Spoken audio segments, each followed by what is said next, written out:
الزمان 4 فجرا، المكان بيت الشوربة أو تشوربا إيفي كما يسميه الأتراك. هنا يتم تحضير الحساء الساخن الذي يقدم كل صباح مع الخبز الطازج مجانا للفقراء والمحتاجين.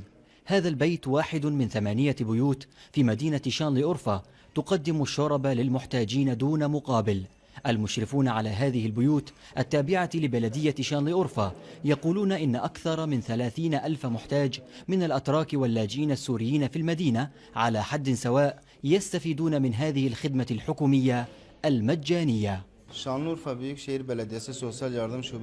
قسم الخدمات الاجتماعية والمساعدات العاجلة في بلدية شانلي أورفا يشرف على 8 من بيوت الشوربة وعدة صنابير تقدم الشوربة والخبز الطازج مجانا لما يزيد عن 30 ألف فقير ومحتاج في المدينة.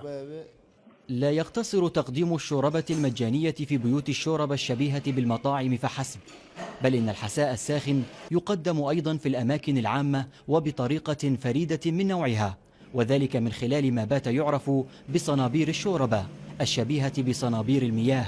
يستفيد منها الفقراء من طلاب المدارس والجامعات، وكذلك مرافقي المرضى في المستشفيات واللاجئون السوريون في المخيمات المنتشرة على طول الحدود التركية السورية. والله كسوريين مبسوطين منها ومستفيدين منها وشكرا للفاتحين هذه الشوربة أبناؤنا من طلاب المدارس يتناولون وجبة الشوربة هنا أثناء ذهابهم للمدارس، وكذلك ضيوفنا السوريون يأتون إلى هنا كل صباح ويتناولون الشوربة ونحن سعيدون جدا بذلك. 18 ألف لاجئ سوري في مدينة شانلي أورفا وحدها يستفيدون من خدمة الحساء الساخن الذي يقدم لهم مجانا من خلال هكذا صنابير وضعت في المخيمات، بينما يستفيد منها ما يزيد عن 12 ألف محتاج تركي في هذه المدينة صاحبة أول مبادرة فريدة من هذا النوع.